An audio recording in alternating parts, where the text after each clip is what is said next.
Assalamualaikum warahmatullahi wabarakatuh Sobat Republika, saya Fian Firatmaja. Kita ngobrol di podcast Republika.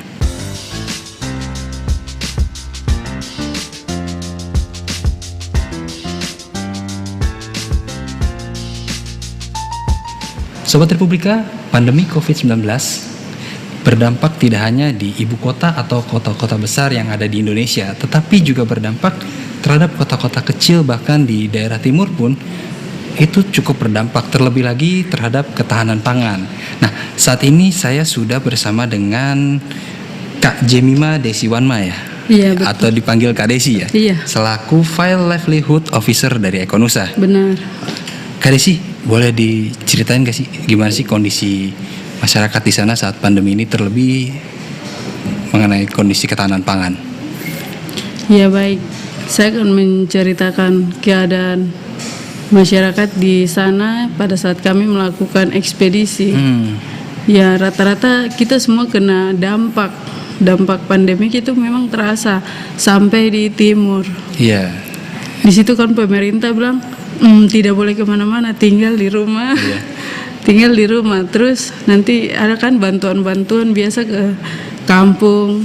Nah di situ masyarakat mendapat bantuan. Terasa mereka tidak melakukan aktivitas yang harusnya pergi, disuruh tinggal ya sudah tinggal aja. Di sana masyarakat merasakan betul dampak dari pandemi itu. Jadi tidak kemana-mana, terus tinggal dan melakukan aktivitas. Jadi semua lebih ke laut, terus pergi ke hutan, dan hanya di samping-samping rumah itu mereka bertani biasa.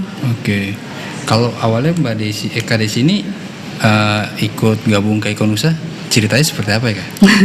Iya, jadi waktu saya bergabung itu dapat formulir untuk jadi volunteer. Volunteer awalnya? Iya, awalnya itu jadi volunteer 15 hari. Terus saya ikut daftar. Pas daftar, sudah saya langsung dihubungi sama Yayasan Ekonusa untuk menjadi volunteer pertanian, penyuluh pertanian 15 hari di Raja Ampat.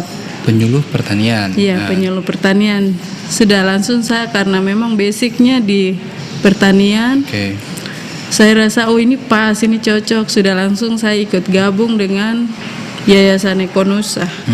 Kita melakukan ekspedisi di Raja Ampat ke 14 kampung atau desa untuk melakukan sosialisasi. Di situ kita mengajak masyarakat itu untuk harus bisa memenuhi pangan secara mandiri. Memenuhi pangan secara mandiri. Ya, di masa pandemi kini. Terlebih saat pandemi ya Kak Desi. Ya. Kak Desi ini kan sebagai ahli pertanian organik ya.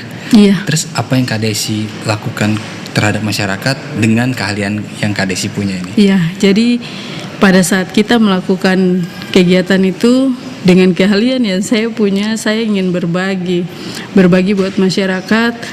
Kita bertani secara organik di masa pandemik, yaitu kita melakukan pertanian dengan kita tanam sayur ini jangka pendek, hortikultura, terus menggunakan pestisida nabati atau organik dari tumbuh-tumbuhan, dari hewan, kotoran-kotoran hewan, pupuk kompos juga. Terus kita buat vertikultur atau tanaman bertingkat di pekarangan rumah, demplot begitu. Ya, terus saya juga mengajak masyarakat teknik dasar budidaya pertanian. Jadi mengajarkan masyarakat, karena rata-rata masyarakat menggunakan bertani itu secara tradisional. Jadi hanya kan tanah itu merupakan media tumbuh. Jadi mereka cuma macam tanam langsung pasti tumbuh. Tapi tidak memanfaatkan media-media lain gitu ya? Iya, rata-rata. Itu di daerah mana aja Kak Desi? Mulai dari Raja Ampat. Raja Ampat, iya, terus? Di Raja Ampat, dan yang berikut di Maluku. Maluku? Iya, Maluku. Saya di Raja Ampat dan Maluku. Oke. Respon masyarakat di sana sendiri seperti apa Kak Desi saat dikenalkan pertanian organik? Bisa dibilang kan pertanian organik ini jadi sesuatu yang baru ya buat masyarakat di sana ya. Itu pun seperti apa ceritanya Kak Desi? Jadi pas kita pergi tuh mereka juga bilang ini ini bagaimana, mereka penasaran begitu, ingin mengetahui pertanian organik itu bagaimana. Tapi saya ajarkan bahwa pertanian organik dengan kimia. Jadi kalau organik itu untuk selain untuk kesehatan kita toh, jadi tidak macam menggunakan bahan-bahan kimia. Kita menggunakan alam yang ada di sekitar kita untuk bertani. Untuk macam seperti apa, pupuk begitu. Jadi masyarakat itu pertama itu no respon, macam hanya ingin ingin ikut saja karena penasaran ini. Oh, jadi pertama penasaran doang. Iya, gitu. penasaran ini, ada kegiatan, ada kumpul-kumpul, ayo kita pergi. Nah, Jadi karena ada kumpul-kumpul ya, bukan Iya. tertarik dengan pertanian organiknya. ya, kan setiap daerah itu kan beda-beda toh. Oh, iya, Ada iya, yang iya. pasti sudah mengetahui, oh itu pertanian, oh itu begini. Nah, pada saat yang kita pergi tuh tadinya jadi kita tuh seperti macam bikin sebuah target. Karena ini kan masa pandemik, tidak boleh kan kumpul-kumpul banyak. Nanti pemerintah atau aparat kan marah. Iya. Nah, kita bikin tuh kapasitasnya tuh macam 30 dengan jarak begitu. Iya. Duduknya nanti kita sudah atur semua. Harus datang kita sudah siapkan masker, hand sanitizer, ukur suhu itu semua sudah disiapkan. Tapi ada yang penasaran. Nah, yang penasaran ini bikin sampai bisa itu di kampung yang kita kasih kegiatan tuh sampai 50 orang semua tertarik begitu. Penasaran gitu. Iya, penasaran untuk ingin tahu. Terus ya sudah, itu juga ilmu baru atau pengetahuan begitu, tambah mereka pesumber informasi juga. Kalau tanamannya apa aja sih yang ditanam itu? Karena kan kalau untuk memenuhi kebutuhan pangan nggak bisa yang jangka panjang toh, harus jangka pendek kan. Iya. Nah itu tanaman-tanamannya apa saja Kak Desi? Sayuran hortikultura yang kita bagikan atau kita selain sosialisasi untuk cara bertani, terus cara tanam juga sayurannya itu sayur kangkung, terus bayam, sawi, rica, terong, tomat. Itu benar-benar bisa Kacang dikonsumsi panjang, ya. iya itu dikonsumsi. Terus itu tanaman yang tidak terlalu sampai lama begitu. Iya, iya. Tanaman jangka pendek yang penting kita bisa responnya itu masyarakat tidak kekurangan pangan atau nanti harus tunggu bantuan datang. Tapi masyarakat itu sendiri bisa mandiri atau bisa menghasilkan sayuran, atau dapur itu tidak boleh kosong saja Oke. begitu. Jadi itu selain memang memberikan pengetahuan baru, Kak Desi, tujuan edukasi ini adalah untuk masyarakat bisa memenuhi kebutuhan pangannya gitu ya. Ya, ketahanan pangan di kampung atau daerah masing-masing itu harus ada.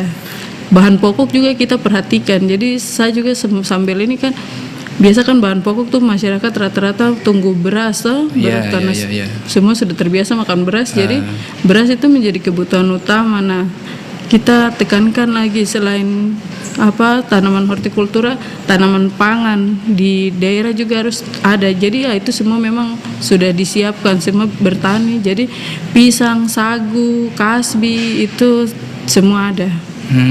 Nah, dari banyaknya masyarakat yang penasaran nih, kata Kak Desi kan pada penasaran kan ya. Nah, terus dari sejumlah itu berapa banyak yang akhirnya mencoba untuk melakukan pertanian organik gitu kan? Ya, puji Tuhan rata-rata semuanya itu rasa ini penting dan ini memang harus supaya tidak mengurangi mereka punya waktu lagi untuk keluar pergi ke tempat lain beli. Jadi masyarakat yang kita ajarkan itu rata-rata semua tempat yang kita pergi itu melaporkan bahwa mereka sudah bertanam dan mereka mengucapkan thank you, terima kasih. Berarti Kak Desi secara tidak langsung ini memberi perubahan dong buat masyarakat ini. Kira-kira begitu, puji Tuhan. Jadi ada yang belum tahu macam cara bertani, itu mereka cuma hanya asal tanam. Oh, tanam konvensional ya, tradisional gitu ya. Tusuk-tusuk atau pergi babat kebun terus tugal-tugal begitu, tanam sudah. Selesai saya Iya, sambil tunggu. sudah. Nah, banyak kendala-kendala ya masyarakat itu kasih tahu, kenapa tanam begini, terus begini. Nah, kita juga datang tuh ada di kampung-kampung di Raja Ampat khususnya tuh ada yang baru pertama kali begitu. Oh, kita baru dapat begini. Kita senang sekali Ekonusa bisa datang. Ya, itu mereka respon dan mereka mengucap syukur dan terima kasih. Oke.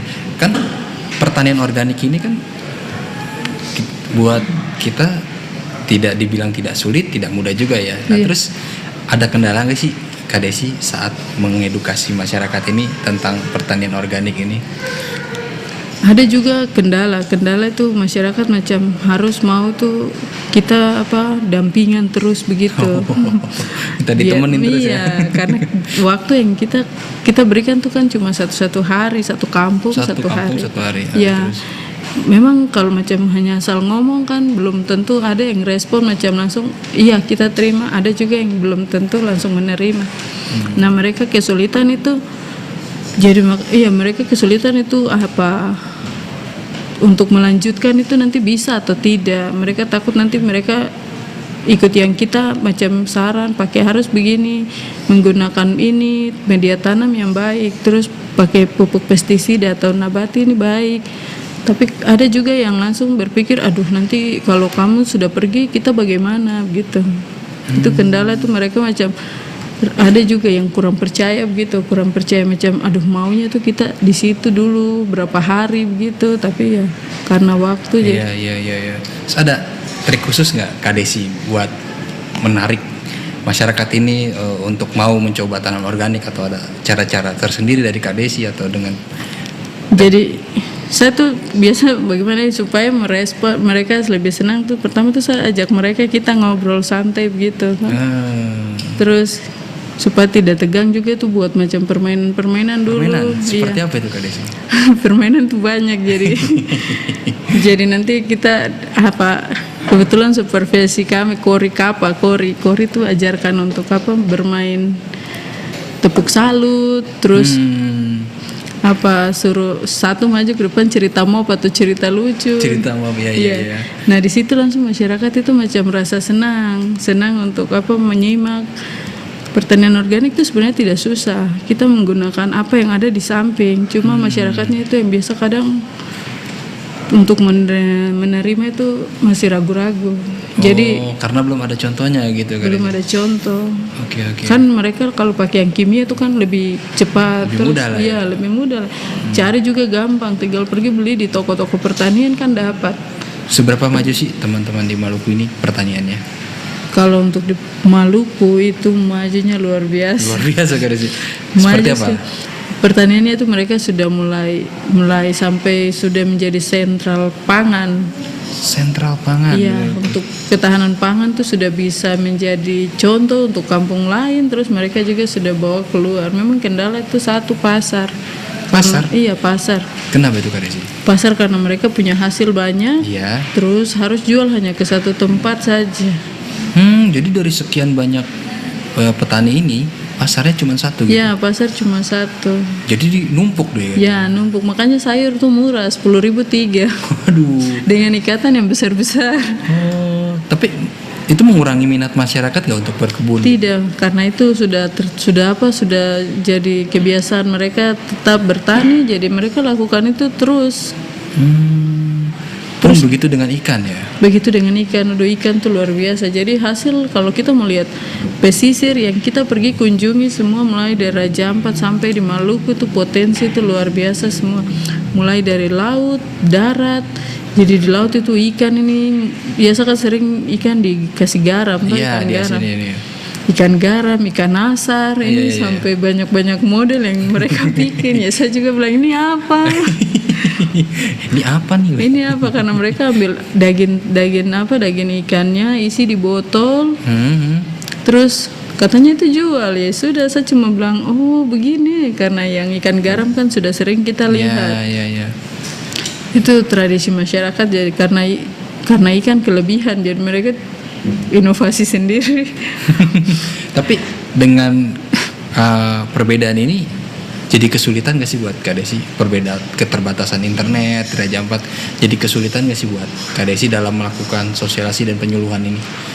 Kalau saya tuh biasa itu macam jadi kendala juga tuh, karena begini, masyarakat yang di sini sudah tahu banyak, yang sini belum. Iya, itu memang saya lebih macam kalau yang sudah kita mempermantapkan saja, memberikan dukungan atau memberikan sedikit pengetahuan yang ada kita berikan saja. Sedangkan yang belum sama sekali ini yang kita harus banyak mendorong supaya bisa lebih baik atau lebih maju begitu. Nah kalau hasil dari yang sudah Kak Desi lakukan sampai saat ini sudah terlihat Kak Desi? puji Tuhan sudah untuk Wow. khususnya Raja Ampat. Raja Kalau- Ampat sudah iya. ya. Kalau untuk Maluku seiring berjalan memang ada lakukan komunikasi, dan itu mau dibilang mereka memang itu profesi atau sudah dilakukan terus. Cuma memang terus kita tetap akan tindak lanjut. Oke. Harapan dari KDSI ini dengan hadirnya pengetahuan baru ini terhadap masyarakat di Raja Ampat seperti apa? Harapan saya itu masyarakat setelah mendapat informasi ini itu baru dan mereka sangat suka, terus mereka bersyukur. Harapannya itu mereka terus menjalankan apa yang sudah ada, diselingin lagi dengan ilmu-ilmu baru, jadi mereka tidak ketinggalan, terus mereka bisa lebih inovatif atau berkembang maju ke depan, terus bisa bersaing dengan yang lain juga. Guys, sebelum kita sudahi podcast ini, kalau emang KDSI ada pesan atau salam yang ingin disampaikan, silahkan KDSI. Ya, saya saya ingin mengucapkan terima kasih buat Yayasan Ekonusa, pimpinan Yayasan Ekonusa Pak Bustar, karena sudah mempercayakan saya untuk bekerja di sini dan membantu saudara-saudara kita. Terus juga buat teman-teman COVID Respon. Sama batuk. Gak apa-apa KDSI, silakan. Buat ini teman-teman COVID Respon, ya kita tuh sukanya dengan keluarga karena tinggal kan di kapal toh. Iya. Tinggal di kapal jadi sama-sama berjuang melawan COVID. Terus bantu misi kemanusiaan ini juga di masa pandemik. Jadi saya mengucapkan terima kasih buat teman-teman semua. Di sini juga kita belajar. Buat Kori, Yuli. Siapa tuh KDSI? Kalau Kori itu supervisi. Oh, supervisi. Dia ada sakit, semoga dia cepat sembuh. Amin. Sudah itu saja. Sudah siap. Sahabat Republika, demikianlah podcast bersama KDSI kali ini. Tetap saksikan terus podcast Republika karena masih banyak cerita-cerita dan pengalaman-pengalaman seru yang bisa dibagikan di podcast Republika hanya di republika.co.id. Saya Fian Firatmadja undur diri. Wassalamualaikum warahmatullahi wabarakatuh.